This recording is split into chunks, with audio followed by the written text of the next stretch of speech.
Dear students, welcome to all of you.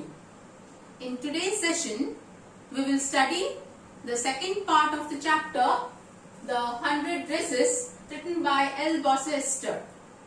In the previous class, you came to know that the central character of the story, Wanda Petronsky, she had won the contest to everyone's surprise.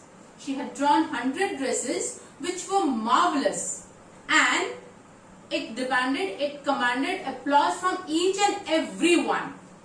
So now in this story we will continue, and we already have come to know that along with Wanda Petronsky there are three more characters. Peggy, who is a very popular girl in the class, her friend Maddie, and Miss Mason, who is the class teacher of this room number 13. Okay, let us see the 100 Dresses Part 2 by L. Bosse Esther.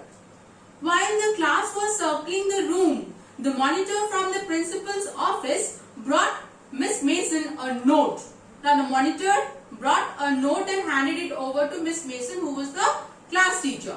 Miss Mason read it several times and studied it thoughtfully for a while. Okay, now it was something important, definitely, that is why she was thoughtful. Then she clapped her hands to attract the attention of the students who were circling around, who were roaming here and there inside the room. Okay, so she wanted them to settle down. That's why she clapped her hands. Attention class, everyone back to their seat. Now she wanted to tell something. That is why she asked the students to settle down in their own seats and listen to her. When the shuffling of feet had stopped, the room was still and quiet, Miss Mason said. Now, shuffling means, the meaning I have written, walking without fully lifting one's feet. That means while walking, the noise of the shoes. Okay, that is very common sound that we hear in the classrooms, dear. Okay, when you walk, you drag your feet in such a way that it makes a noisy sound, that is shuffling. Okay, so when that sound had stopped and everybody was quiet, they were settled in their seats, then Miss Mason said, I have a letter from Wanda's father that I want to read to you. So what was that note about that the monitor had brought? It was actually a letter from Wanda's father. And if you remember, in the previous first part of the story, Wanda had stopped coming to school. Okay, now here was a letter. Miss Mason stood there a moment, and the silence in the room grew tense and expectant. All the students were expecting to read the letter, expecting Miss Mason to read the letter soon. They were very curious. They were very keen to know what was the content of the letter. The teacher adjusted her glasses slowly and deliberately, willingly, okay, consciously. She tried to build up an atmosphere where the students will listen to her with attention. Her manner indicated that what was coming. This letter from Wanda's father was a matter of great importance because she had stopped coming to school. Everybody listened closely as Miss Mason read the brief note. Okay, the brief note, that is the letter, and everybody listened closely means listen with rapt attention, listen with care. Okay, Miss Mason read the brief note. Dear teacher, my Wanda will not come to your school anymore. Jake also. He had written that my daughter Wanda and my son Jake would not come to school anymore. They have left the school. That is why they had stopped coming to school. Now we move away to big city. So they were shifting to a bigger city. No more holler Polak. Holler is a loud shout, and Polak, it is a derogatory or an offensive term which is used to insult the Polish people. Now Wanda belongs to the Polish ethnic race. Okay, so they were made fun of by calling them, the people who wanted to hurt them, they used to call them Polak.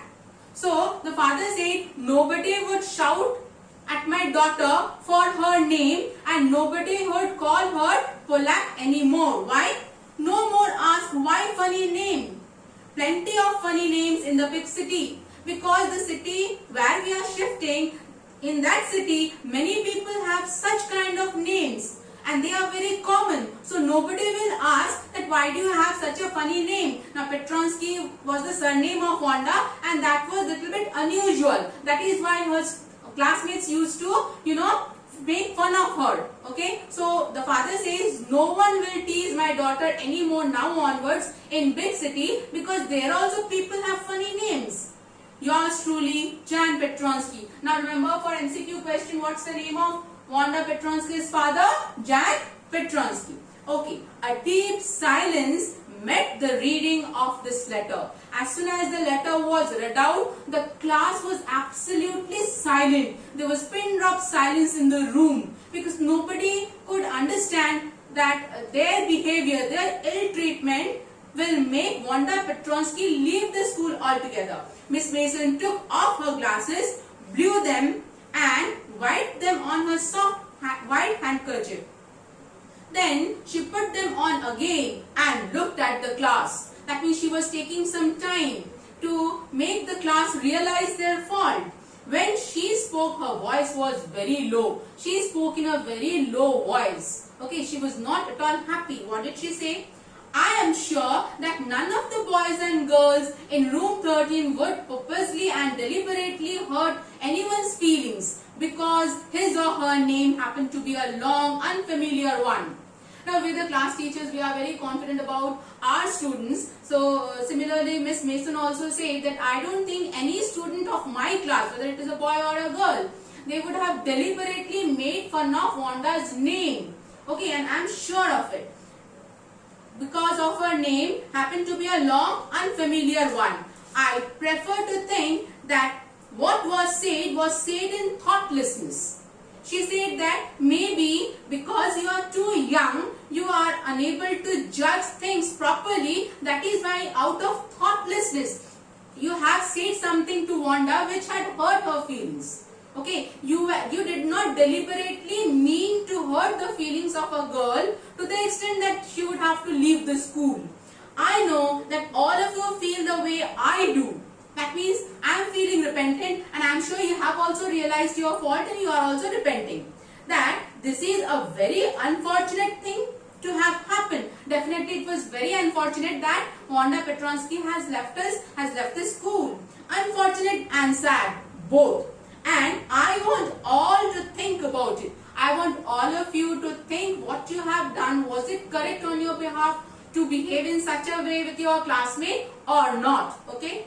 The first period was a study period. Maddie tried to prepare her lessons, but she could not put her mind on her work. Now Maddie felt very guilty and she was very upset. And when you are upset, I am sure you have realized that you are unable to concentrate in your work, in your studies. So she was unable to concentrate in her studies. She had a very sick feeling in the bottom of her stomach. She was feeling very uneasy. That is why a sick feeling at the bottom of her stomach. True, she had not enjoyed listening to Peggy ask Wanda how many dresses she had in her closet. Closet is the wardrobe where the dresses are kept. Maddie thinks that it is true that I have never asked Wanda how many dresses she had in her closet. Like her friend, very close friend Peggy. Okay, Peggy always used to question her, Wanda, how many dresses do you have in your closet? And Wanda used to say, I have 100 dresses. Remember that? Okay. Now she said that I did not participate in that kind of a discussion, that kind of fun. But what did she do? But she had said nothing. But Maddie thinks that I have never opposed it also. I have never told Peggy not to make fun of Wanda's feelings. And we should have respected Wanda's sentiment. Okay, that's why she finds herself guilty. She had done nothing. She had stood by silently. So she was also a partner in crime, because if you are unable to speak, unable to oppose someone who is doing something wrong, then you are also at fault. And that was just as bad as what Peggy had done. So whatever Peggy had done, I am also equally at fault. Worse, I am worse than that. Why? She was a coward. She considered herself as a coward. Why a coward? Because she was unable to speak up. She was unable to oppose. She was unable to, convince Peggy not to make fun of Wanda's feelings. Now, at least Peggy hadn't considered they were being mean, but she, Maddie, had thought they were doing wrong. Okay, now at least Maddie had realized at that point of time also that it was wrong on their behalf to bully their own classmate, to jeer or to make fun of their own classmate. So that was wrong, and that she did not speak up. She did not raise her voice. She could put herself in Wanda's shoes. Now Maddie tried to put herself in place of Wanda and tried to think how she would feel when someone else was making fun of her, and she felt very bad. Goodness, wasn't there anything she could do? Now she wanted to repent. She wanted to do something to make up the loss that she had incurred. That is, she had lost her friend Wanda Petronsky. If only she could tell Wanda she hadn't meant to hurt her feelings. Okay, she wanted to meet Wanda and say that she did not really want to hurt her feelings. She turned around and stole a glance at Peggy. Now she just looked at Peggy once, just to read, just to check, just to observe whether Peggy was also feeling the same kind of guilt in her mind or not. But Peggy did not look up. Okay, Peggy did not notice. She seemed to be studying hard. She seemed to be. Was she really studying hard? Let us see. Well, whether Peggy felt badly or not, she, Maddie, had to do something. Whether Peggy, my friend, thinks of something else or not, I am not bothered, but I must do something to rectify my mistake. I must say sorry to Wanda. She had to find Wanda Petronsky. Maybe that was her plan, that she wanted to meet Wanda Petronsky. Maybe she had not yet moved away. Moved where? Moved to the big city as mentioned by her father in the letter. Maybe Peggy would climb the heights with her and they would tell Wanda she had won the contest, that they thought she was smart and the 100 dresses were beautiful. She was also planning that perhaps Peggy would accompany her to the boggin sites where Wanda lived, and they would meet her and tell her how beautifully she had drawn all those dresses and she had won the contest, and everyone was full of applause for her. When school was dismissed in the afternoon, Peggy said with pretended casualness. What is pretended casualness? Peggy pretended. She behaved as if she was indifferent, as if she was not bothered about the incident at all, that Wanda had left the school. So, inside, she was actually repenting. But from outside appearance, nobody could guess. She was, she put up a very smiling face perhaps, which, let people know that she was not bothered at all. It was nothing. Hey, let's go and see if that kid has left town or not. Okay, she seems to have concentrated in her studies, but she did not, because this particular line tells, hey, let's go and see if that kid, who does that kid refer to? It refers to Wanda Petronsky, whether she had left the place or not. Let's find out whether she has left or not. Why does she want to know whether she has left or not if she is not bothered? Okay, so Peggy had the same idea. Maddie glowed. Peg was really alright. Now Maddie was assured, she was convinced that Peggy was also repenting for her misdeeds. Okay, and she also wanted to meet Wanda Petronsky. So she was quite happy and she felt that Peggy was really her friend and she was alright. Now in this statement, I want to pick up a sentence. So Peggy had the same idea. So Peggy had the same idea. Look at this sentence. Do you think that since had is repeated twice, it is a printing mistake? No dear. Here in this sentence, this word is in past perfect tense. And what is the verb form of past perfect tense? You have read in your lower classes. It's had plus past participle form of the word. For example, if we say the thief had escaped before the police arrived. Now had escaped. Had is the first is the verb form and then the past participle of escape is escaped.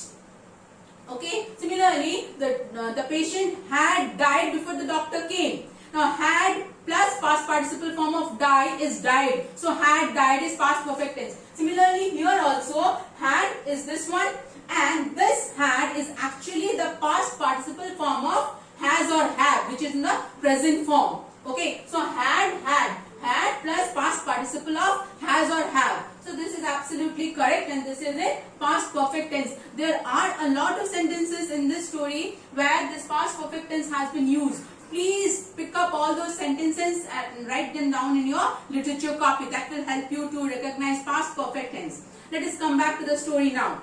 The two girls hurried out of the building, up the street towards Boggins Heights, the part of the town that wore such a forbidding air on this kind of a November afternoon, drizzly, damp and dismal. Now they were climbing up Boggins Heights, where Wanda lived, and that part of the town that wore such a forbidding air. Okay, it was very depressing, as if they were depressed because they were, feeling guilty, and along with them nature was also supporting their mood. That is why that section of that area where they were walking through, it was, it was gloomy. It was not very bright sunshine at that time. It was drizzly. What is drizzly? Weather when there is light rainfall. Okay, so light rain was falling and it was a gloomy atmosphere, very dismal and depressing. Damp and dismal, the meaning is given wet and sad. We are expressing a state of hopelessness. They were feeling hopeless and helpless. They were in despair. Okay, well, at least, said Peggy gruffly. Gruffly means in a very rough voice, not at all politely, in an impolite manner. Okay, said, well, at least I never did call her a foreigner or make fun of her name. Okay, Peggy says, I never called her a foreigner. Why a foreigner? Because she was not a Native American. She belonged to Pole. She was a Polish girl. Okay, so she belonged to Poland. Actually, I never thought she had the sense to know we were making fun of her anyway. Okay, Peggy says that I had never thought that Wanda was feeling so bad when we made fun of her. She had that sense to think that somebody was making fun of her. She thought that Wanda was a foolish girl. I thought she was too dumb. Now here Peggy is overconfident. She underestimates the feelings of others, which we should never do. Why a human being? Even the animals also do understand when you tease them. Okay, so don't ever think that when you make fun of others, when you bully others, they are not hurt. They definitely feel hurt. Whether they express it or not is different. Some people shout at you back, but many of them, they keep quiet. So Wanda was such a girl who would not speak a single word against anyone. Okay, she was very noble and gentle. That is why she was very humble. Okay, and that's why Peggy thought that she was not feeling bad at all. So she had that license to speak anything against her at that point of time. And look how she can draw. Okay, she had drawn all those dresses that you already know. Maddie could say nothing. All she hoped was that they would find Wanda. Maddie had only one intention in her mind, that was to meet Wanda and say sorry to her. She wanted to tell her that they were sorry, that they had picked on her. Picked here means they had treated her unfairly, unkindly. They had criticized her, and for that they were feeling sorry. And how wonderful the whole school thought she was, and pleased not to move away, and everybody would be nice. Okay, she would plead Wanda not to leave the school. Okay, because all the rest of the students now onwards would behave properly with her. They would respect her feelings, and they would never ever bully her. Okay, she and Peggy would fight anybody who was not nice. That also she thought that if anybody made fun of her, they would go against and try to convince them not to make fun of her. The two girls hurried on. They hoped to get to the top of the hill before dark. Okay, so they wanted to reach there before sunset. So they were in a hurry. I think that's where the Petronskis live. Okay, now said Maddie. Maddie said that I think they live in that house, pointing to a little white house. Wisps of old grass stuck up here and there along the pathway like thin kittens. Now, wisps, it is actually a collective noun. Just as we say a bunch of grapes, a flight of stairs. Okay, similarly, we say wisps of grass. We do not say bunch of grass, but we say wisps of grass. Okay, that is actually a bunch. Now, since the road was not trodden, nobody had walked on that pathway maybe for some time. That is why grass, wisps of grass, they have grown at different places. They were scattered like small kittens. Understood? So there is a comparison here. The house and its sparse little yard looked shabby and clean. Okay, the house and its, sparse means actually less, sparse here means scattered. Okay, so its sparse little yard, okay, looked shabby and clean. Shabby means in poor condition due to overuse, or maybe it was uncared for a long time. That is why shabby but clean. But these two words are significant. Why? It reminded Maddie of Wanda's one dress. Okay, Maddie relates this place near her house to one of her dresses, one of Wanda's dresses. Okay, what is it? Her faded blue cotton dress, which was shabby but clean. Okay, shabby because she had worn it for a long time, but it was clean. Okay, it was overused, it was used for prolonged time. There was not a sign of life about the house, so they could not find anybody near the house. Peggy knocked firmly on the door. That means she knocked very hard, that perhaps whoever is inside is unable to listen to their knock. So she knocked firmly on the door, but there was no answer. She and Maddie went around to the backyard and knocked there. They went to the back side of the house and knocked there as well. Still there was no answer. That means perhaps they had already left the place. Okay. So let us wind up with these words and we'll continue in the next class, the 100 Dresses part 2. Thank you, dear.